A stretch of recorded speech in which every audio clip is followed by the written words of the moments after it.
Hello students, स्वागत है एक बार आपका फिर से मिस्ट्री के यूट्यूब के स्टडी मंत्र चैनल पर। Today we will discuss about molecular approach to behaviour ecology के ऊपर आज हम लोग डिस्कस करने वाले हैं। तो सबसे पहले हम लोग इसका इंट्रोडक्शन नोट डाउन करते हैं। There are many different types of DNA markers. यहाँ पे बहुत सारे डिफरेंट मार्कर्स प्रेजेंट होते हैं यूज्ड इन मोलिकुलर इकोलॉजी, जिनका उपयोग मोलिकुलर इकोलॉजी या फिर आणविक पारिस्थितिकी के अंतर्गत किया जाता है। इंक्लूडिंग माइक्रोसैटेलाइट्स है highly repetitive sequence of DNA that mutate used to identify individuals. Mini satellite similar to microsatellite RFLP restriction fragment length polymorphism etc are used in molecular approach। अब अगर हम लोग बात करें बिहेवियर इकोलॉजी, तो behaviour ecology में हम लोग स्टडी करते हैं कि how animals interact with their environment या फिर focusing on behaviours that influence survival and reproduction. तो इसके ऊपर हम लोग ये टॉपिक आता है बिहेवियर इकोलॉजी में कि एनिमल्स है वो किस प्रकार से एक दूसरे से इंटरेक्ट कर रहे हैं, किस प्रकार से इनका बिहेवियर है, किस प्रकार से ये रिप्रोडक्शन कर रहे हैं, किस प्रकार से ये इन्वायरमेंट को अडप्ट कर रहे हैं। इकोलॉजिकल प्रेशर है, कंपटीशन है, रिसोर्सेज का प्री प्रेडेटर डायनेमिक्स है, ये सब आता है इनके बिहेवियर इकोलॉजी में।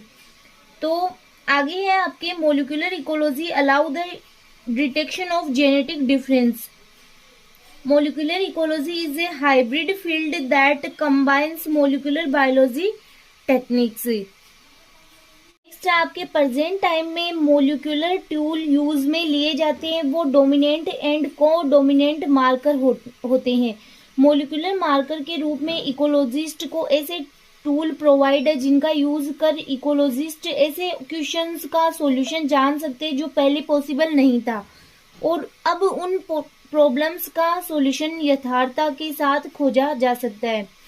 फिर अगर हम लोग मोलिकुलर मार्कर के रूप में बात करें तो RFLP is one of the first molecular marker. RFLP is an enzymatic procedure for separation and identification of desired fragments of DNA.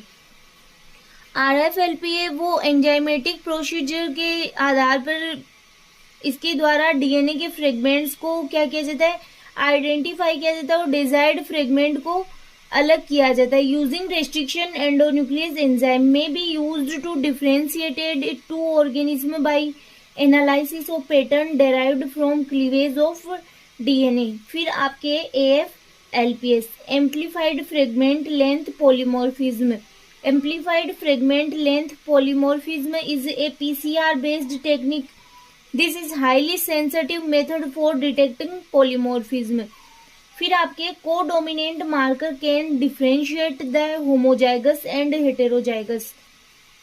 कोडोमिनेंट marker को ज्यादा इम्पोर्टेंस दिया जाता है क्योंकि इसमें लोकस के दोनों एलील्स को आइडेंटिफाई कर उसका ज्ञान लिया जाता है। तो इन सब का एक ही मीनिंग है कि मोलिकुलर मार्कर्स है उनका यूज हम लोग इकोलॉजी में करते हैं। इकोलॉजी में हम लोग इन्वायरमेंट के बारे में या फिर ऑर्गेनिज्म बिहेवियर के बारे में जानने के लिए या फिर उनमें जेनेटिक म्यूटेशन को जानने के लिए, इन सब के लिए मोलिकुलर मार्कर का उपयोग में लिया जाता है, या फिर इवोल्यूशनरी जो स्ट्रेटजीज है उनके लिए भी इनका यूज किया जाता है। फिर आपके है डोमिनेंट मार्कर। प्राय एक समय पर कई लोकस से डाटा को प्रिपेयर कर लिया जाता है। इसमें स्पेशल साइड का प्री नॉलेज होता है और टाइम भी कम लगता है। इसमें प्राइमर्स का यूज किया जाता है जिससे जीनोम के कई रीजन्स को एम्प्लीफाई कर लिया जाता है। तो ये हो गई बात आपके डोमिनेंट मार्कर, ये यहाँ पे आपके को डोमिनेंट मार्कर की बात हो गई।